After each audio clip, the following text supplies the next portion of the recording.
Anwar Musa ni, dia bukannya ketua lembaga disiplin UMNO. Dia hanya setiausaha UMNO ya. Dia bukannya ketua lembaga disiplin. Ketua disiplin Barisan Nasional di dalam parlimen adalah Zaid Hamidi. Okey. Okey. Jadi Anwar hanya Secretary General UMNO. Okey. Baik. Kemudian Anwar Musa bukannya timbalan Presiden UMNO, bukannya Presiden UMNO. Okey, ingat ya. Dan malah dalam pertembungan antara Anwar Musa dengan Muhammad Hassan dalam pilihan raya UMNO dulu, Anwar Musa kalah dengan Muhammad Hassan bagi jawatan timbalan Presiden UMNO. So, orang pertama yang kita harapkan kalau adalah pengumuman penting untuk parti adalah Zaid Hamidi. Orang kedua adalah Muhammad Hassan.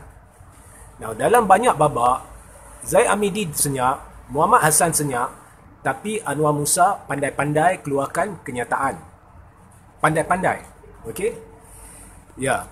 Jadi Anwar Musa beri amaran. Semalam saya dah sentuh semalam, tapi saya sentuh sedikit sekali lagi sebab semalam live saya terlalu ringkas kerana hujan ya, suasana hujan. Baik.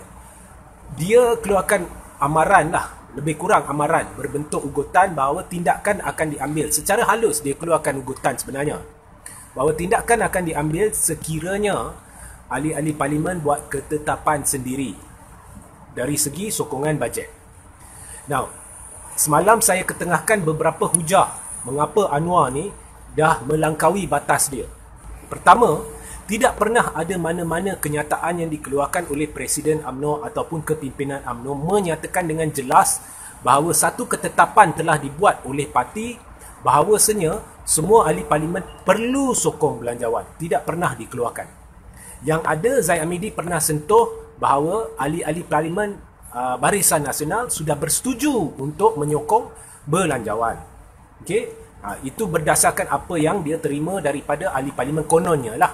Okey, so itu pertama. Dari situ sahaja Anwar dah tersasar. Nombor dua, saya dah beritahu, Anwar bukannya ada hak ataupun locus standi dalam hal ini untuk membuat kenyataan.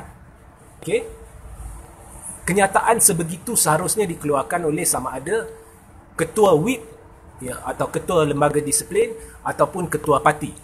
Okey, yang Anwar Musa ni menyebut. Nombor tiga, kalau ia pun nak cerita berkenaan dengan ambil tindakan, saya dah beritahu paling utama perlu diambil tindakan adalah Zaid Hamidi dan Najib serta sekutu-sekutu mereka. Kerana ada bukti kukuh dan sahih bahawa Najib dan Zaid secara senyap telah keluarkan satu surat sokongan terhadap Anwar bagi pihak UMNO tanpa merujuk kepada ahli-ahli parlimen UMNO dan Majlis Kepimpinan Tertinggi UMNO, sehingga mengejutkan majoriti ahli-ahli parlimen UMNO, khususnya mereka yang bersama Tengku Razali Hamzah yang merupakan majoriti dalam tim B. Okey? Alright. So ini melanggar ketetapan parti, ini melanggar tata susila parti, ini melanggar dari peraturan parti dari segi apa yang telah secara budaya ya dituruti oleh parti. Malah pernah ada pemimpin-pemimpin yang dipecat dari parti, contohnya Mukris Mahathir Muhyiddin sendiri, semata-mata sebab duduk atas pentas yang pihak yang bergelar lawan UMNO pada ketika itu. Okey. Baik. So, seharusnya tindakan diambil sebab bukti kukuh dah ada. Apabila mendengar live saya semalam dengan artikel saya semalam, hari ini Anwar Musa cuba menangkis dan berpura-pura seolah-olah dia ni adil, dan dia keluarkan kenyataan bahawa sekiranya ada sokongan terhadap Anwar dan melanggar parti. Jangan beritorik Anwar. Kalau kau dah kata akan diambil tindakan, maka mulakanlah usaha untuk memecat Zahid dan Najib yang merupakan pengkhianat UMNO, yang membuat law of jungle dalam UMNO. Okey. Nah, yang keempat, saya dah beritahu berulang kali, Zahid tidak ada sebenarnya pegangan terhadap UMNO. Perkara ni telah keluar daripada mulut Zahid sendiri dulu apabila dia beritahu dengan jelas, sejelas-jelas mungkin, bahawa dia tidak ada kawalan terhadap ahli-ahli UMNO. Dia tidak boleh mengawal mereka. Itu satu kenyataan pelik dari Presiden Parti. Mengapa dia berkata demikian? Dia berkata demikian dalam soal kononnya ada ahli-ahli parlimen Barisan Nasional yang menyokong Anwar Ibrahim. Jadi dia keluar kenyataan, dia kata saya tak boleh mengawal. Mereka boleh sokong kalau itulah keputusan mereka. Secara tidak langsung, Zahid telah membuat satu peraturan baru, satu ketetapan baru bahawasanya ahli parlimen boleh membuat ketetapan sendiri. Nombor 5. Menurut Perlembagaan Persekutuan ataupun menurut sistem demokrasi berparlimen dan sistem demokrasi secara amnya, ahli-ahli parlimen wajib untuk mengundi yang hadir di dalam dewan pada hari mengundi itu untuk mengundi ataupun minta maaf ya, saya ulang tadi silap. Ahli parlimen mempunyai tanggungjawab untuk melalui seluruh proses bermula dari pembentangan belanjawan, kemudian menerusi perdebatan belanjawan sehingga sampai ke tarikh di mana belanjawan akan diundi. Sekiranya, dan di situ kita akan lihat jika belanjawan ini diluluskan oleh Dewan Rakyat atau tidak. Nah, ini adalah hak ahli parlimen untuk terlibat dalam proses ini. Dan ini adalah proses demokrasi berdasarkan sistem parlimen, demokrasi berparlimen. Okey? Dan di dalam Perlembagaan Persekutuan tidak ada sebut parti dalam hal ehwal.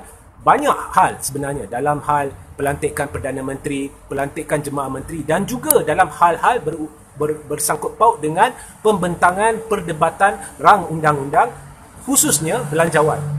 Jadi perlembagaan dalam hal-hal ini hanya menitik beratkan keahlian seseorang itu di dalam Dewan Rakyat. Jadi apabila seseorang itu menjadi ahli di dalam Dewan Rakyat, dia mengangkat sumpah jawatan dan sumpah, saya selalu lupa sumpah saya lagi satu tu. Okey, sumpah ni lah, dia angkat sumpah untuk melaksanakan tanggungjawab dia sebagai wakil rakyat dan sebagai ahli Dewan Rakyat. Jadi dia angkat sumpah. Okey, dan dia perlu turuti perkara yang telah dia lafazkan apabila mengangkat sumpah tersebut. Jadi apabila Anwar Musa mengeluarkan kenyataan berkata bahawa parti akan ambil tindakan sekiranya belanjawan tidak disokong, nombor 1, Anwar Musa secara tidak langsung memberitahu bahawa Barisan Nasional UMNO ingin memberi cek kosong kepada kerajaan untuk membentangkan apa jua belanjawan. Dan sekaligus di mana apa jua yang dibentangkan sama ada baik atau buruk, UMNO akan tetap sokong. Jadi UMNO sebenarnya, apa yang Anwar Musa beritahu secara tidak langsung bahawa UMNO sebenarnya tidak kisah berkenaan dengan rakyat. Dia tidak kisah dengan sumpah yang diangkat oleh ahli-ahli Dewan Rakyat. Yang dia akan buat adalah dia akan sokong. Itu adalah keputusan politik. Dan itu sebenarnya memberi tekanan kepada ahli-ahli Dewan Rakyat yang boleh bercanggah dengan tanggungjawab mereka. Jadi mereka mungkin tertekan untuk melaksanakan tanggungjawab mereka berdasarkan lafaz sumpah mereka. Jadi ini secara tidak langsung dan langsung adalah sesuatu yang melanggar undang-undang. Dan ini merupakan penghinaan terhadap Perlembagaan Persekutuan dan sistem demokrasi berparlimen secara amnya. Jadi Anwar Musa harus meminta maaf kerana mengeluarkan kata-kata itu. Dan hari ini apabila dia berkata akan ambil siapa yang sokong Anwar akan diambil tindakan, jangan mengarut. Okey, jangan mengarut. Kalau nak, mulakan satu inisiatif untuk pecat atau ambil tindakan terhadap Zahid dan Najib. Memalukan parlimen kita hari ini di mana penjenayah dan orang yang disyaki penjenayah bukan hanya mengawal parti, walaupun tidak dapat sokongan daripada majoriti ahli parlimen dalam parti, mereka bermaharajalela, mereka buat seolah-olah parti itu milik peribadi mereka dan mereka cuba nak nasihatkan orang-orang yang tidak bersalah atau tidak disyaki melakukan jenayah apa yang harus dibuat. Ini amat memalukan. Ya?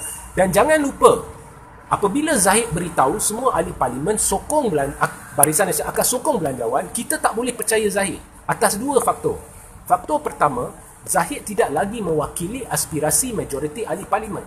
Majoriti ni saya dah beritahu dari awal, mereka ni hanya sekadar akan mengangguk pada sebab mereka tak kisah dengan Zahid. UMNO ni sebenarnya ada tim A, tim B. Tim B ni dah jadi UMNO sendiri. Okay? Jadi Zahid boleh cakap apa yang dia nak, mereka Tak kisah, tak hirau. Sebab mereka tahu Zahid tidak jujur, Najib tidak jujur. Nombor dua, mereka tidak ada sokongan. Mereka adalah golongan minoriti. Nombor tiga, Zahid dah terbukti menipu. Apabila dia kata dia tidak sokong Anwar, dia tidak keluarkan surat, walhal surat sokongan terhadap Anwar telah dikeluarkan oleh beliau bersama Najib secara rahsia tanpa pengetahuan ahli parlimen dan majlis kepimpinan tertinggi. Jadi Zahid penipu. Jadi kita tak payah percaya apa yang Zahid kata. Zahid hanya sekadar presiden atas kertas. The de facto presiden dalam UMNO adalah Tengku Razaleigh Hamzah. UMNO sememangnya yang Zahid duk fikir tu, yang duk perasan tu seolah-olah itulah UMNO yang dia bawa tu. UMNO tu sebenarnya hanyalah atas kertas. Ya. Jadi bila sampai masa, saya dah beritahu dari awal, ahli parlimen akan melakukan apa yang patut, khususnya ahli parlimen yang bertanggungjawab terhadap rakyat. Jadi saya cabar Anwar Musa. Kalau Anwar Musa kata nak ambil tindakan, ambillah. Esok kalau belanjawan tidak disokong, ini bermakna UMNO akan terpaksa memecat 25 hingga 26 ahli parlimen UMNO. Pecatlah. Pecatlah. Lepas tu saya nak tengok macam mana Zahid, Najib, Anwar sendiri nak terus maju ke hadapan dalam politik. UMNO tu akan runtuh terus. Jadi pecatlah, jangan cakap besar. Jangan cakap besar. Okey. Anwar Musa, jangan cakap besar, terus minta maaf kerana anda telah melakukan suatu perkara yang salah.